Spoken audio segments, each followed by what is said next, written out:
Hello, friends. Yes, I am wearing the same thing and doing a back-to-back reading today. This is going to be Snoring Beauty. Let me read you this right here. It gets us prepared for this book. A furious fairy, a cruel curse, a prince enchanted by a spell. Think you know the story of Sleeping Beauty?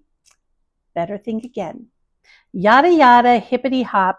I'm here to tell you how it all really happened. Snoring Beauty. It looks kind of like a hard read. Let's see if I can do it. Are we ready? Snoring Beauty. All righty. I'll show you the picture first. Oh my goodness, what is that? Look at them. All righty. Long ago, about 602 years ago, last Friday at 7 p.m., standard fairy time to be exact, the childless king Gluteus and his wife, Queen Esophagus, got lucky at last. A baby girl! Queen Esophagus cried. I'll eat to that, said King Gluteus. And for the rest of us, peasants and milkmaids and frogs, well, it was business as usual. Yada yada, hippity hop.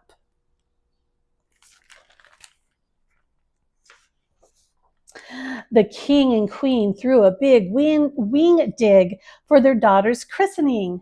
They invited every fairy from far and wide, but wouldn't you know it, they left one out.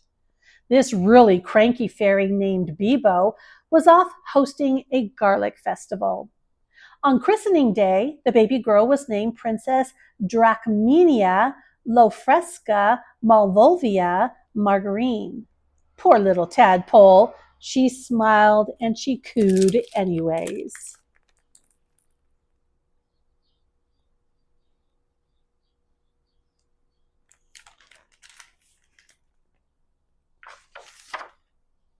The dining hall bulged with lords and ladies, and up at the main table with the king and queen sat 7 of the funkiest fairies you've ever seen. Hexus and Blexus, Nosterline and Umpadine, Phlebotus and Tinnidius, and Fred, who was usually a fairy, really, but no one had the heart to tell him he wasn't.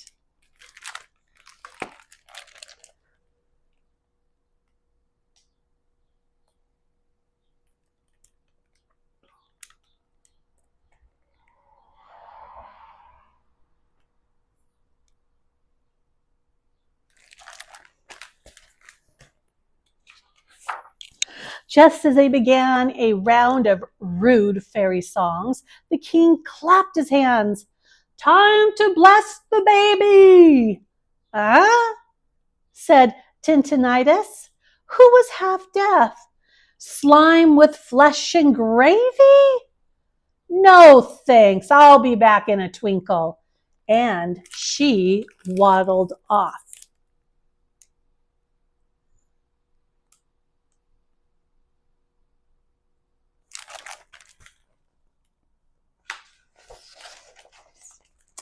One by one, fairies shuffled past to bless Princess Drachmenia Lofresca Malvolvia Margarine, Marge for short. She will be the most beauteous maiden in the land, said Hexus. She will be the wittiest, said Blextus. And on, best dancer, blah, blah, blah, best singer, blah, blah, blah, nicest penmanship, blah, blah, blah, yada, yada, hippity hop, until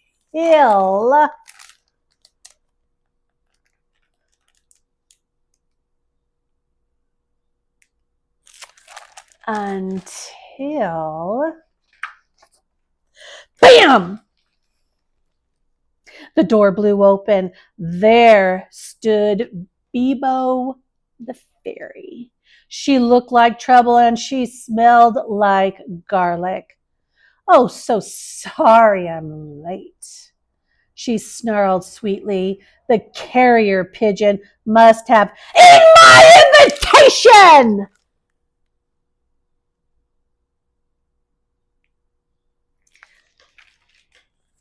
She stuck her big bazoo into the crib and barked, "When this babe turns 16, she will be run over by a pie wagon and die."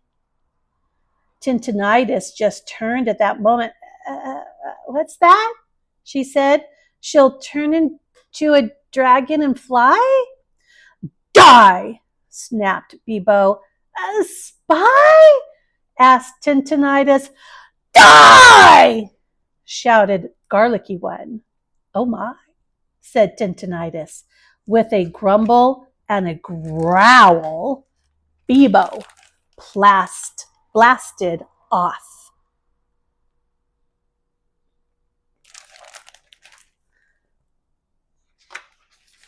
Tinnitus turned to King Gluteus and Queen Esophagus. She could not undo Bebo's gift, but she could bamboozle it. My blessing is that instead of turning into a dead dragon, the people said, the king began, your daughter will become a sleeping dragon. Tinnitus continued, and one day she'll be awakened by a prince? The queen asked hopefully. A quince, said the fairy. Good idea, a quince, says the fairy. And poof, he was gone. And what he's holding, in case you don't know, is a quince, something very much like an apple. Here.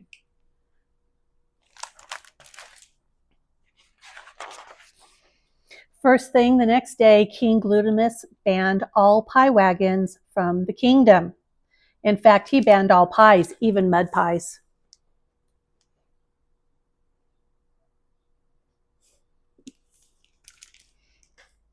Well, that should stop the curse, said the king. Let them eat cake, said Queen Esophagus. Whoop, whoop, whoop. Lost the book almost.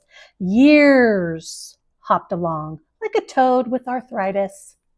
Princess Marge blossomed and grew, and as she grew, she became kind and beautiful and clever.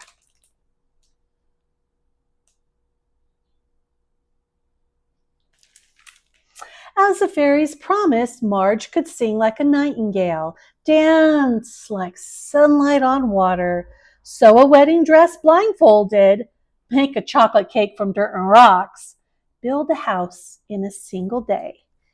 Yada yada, hippity hop. Well, the fairies forgot just one thing. She was too perfect. Nobody wanted to play with a girl who could do everything twice as well as they could. And Marguerite, Princess Marge, was very lonely.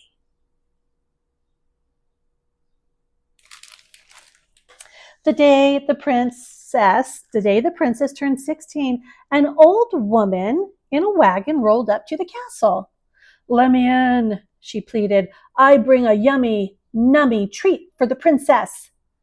A young guard spied a wagon load of pastries wound around wheels. A sweet smell made his belly rumble. Yummy, nummy indeed. After so many years of not having any pie, he did not really know a pie from a pollywog.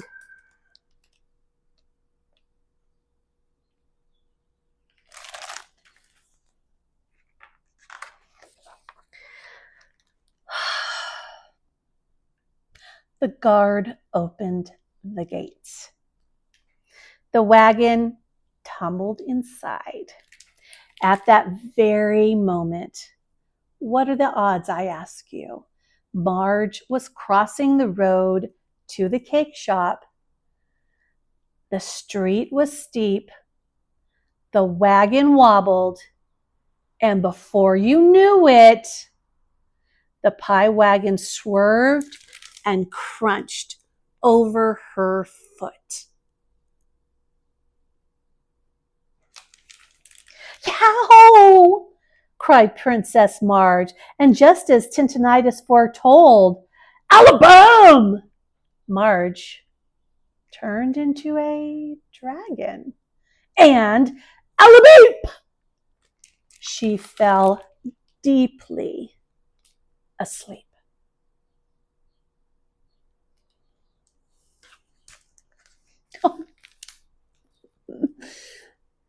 Guard's eating the pie, King's not too happy, and who do we have back there?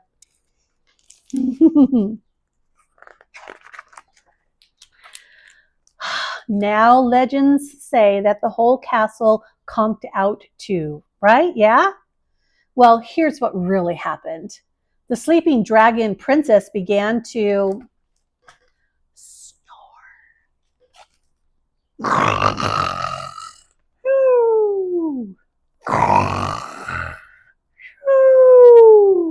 And besides being the fanciest dancer and best cake baker in the kingdom, Princess Marge was naturally good at everything and is now the loudest snoring dragon ever.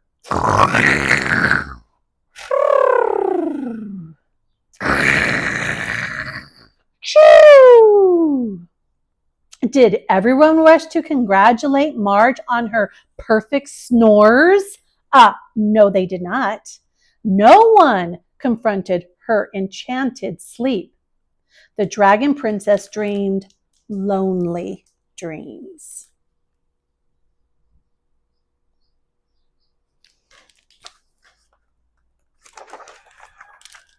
Days passed. No one could sleep with the racket and ruckus.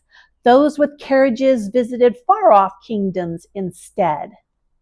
Those without earplugs wore earplugs and shouted. The king did what kings always do. Well, he made a proclamation. King Glutamus wants you to break the curse and awaken his sleeping daughter with a quince. Use of quince to be determined by applicants. Reward, half the kingdom, the princess's hand in marriage, and set of elf-made garden furniture. Employees of castle not eligible. If princess awakens but remains a dragon, tough luck. You still have to marry her. Offer not valid in the kingdom of Smorg, Spiffle, and Quag. Void where prohibited.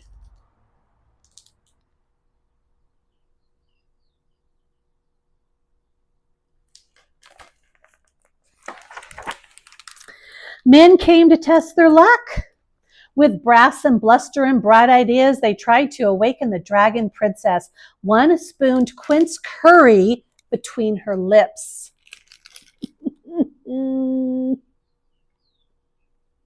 Yikes. One spooned quince curry between her lips. Marge snored on. One tickled her with leaves of quince tree.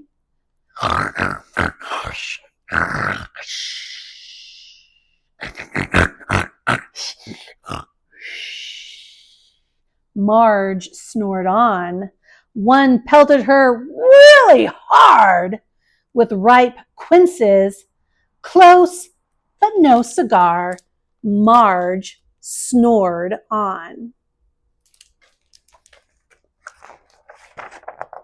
Months passed.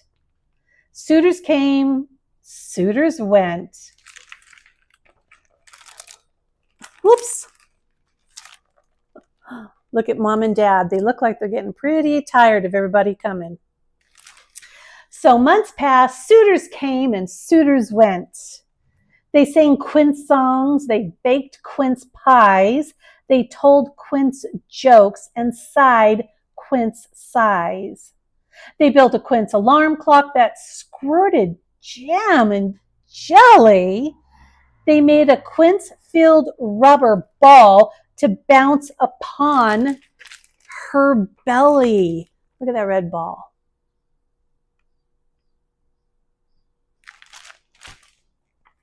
But nothing worked. Yada yada, hippity hop, Marge snored on.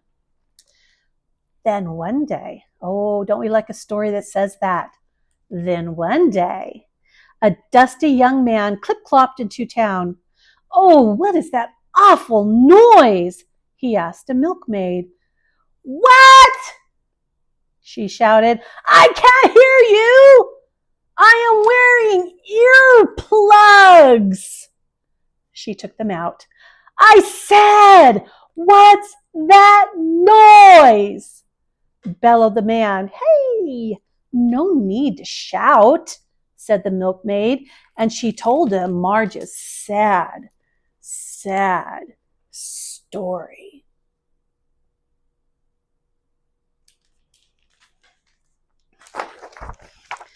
The man studied the dragon princess. She was pretty cute, for a dragon, yeah. He timed her snores.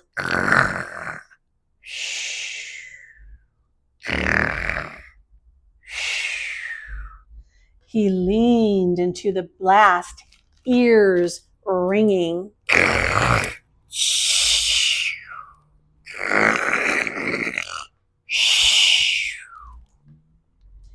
His hair blew back, but he puckered up.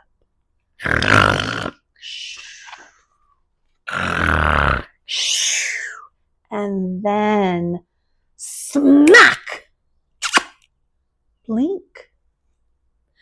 Those dragon eyes popped open and yada yada, hippity hop, Marge's scales melted, her tail shriveled, and she shrank back into the size of a human girl. Are you a wizard? She asked the man. Golly, no, I'm just a prince, he said. Prince Quince, to be exact. Well, the king kept his word, and in 2 shakes of a frog's flipper, the prince and princess got hitched. This time, all the fairies in the land were invited. The kingdom whooped it up with hey nonny nonny and ha cha cha. Do you love me? Asked the princess. With all my heart, said the prince, even though I'm the best at just everything? Prince Quince smiled. Honey, nobody's perfect. At last, the newlyweds tiptoed off to their chambers where they whispered sweet nothings and drifted off to sleep.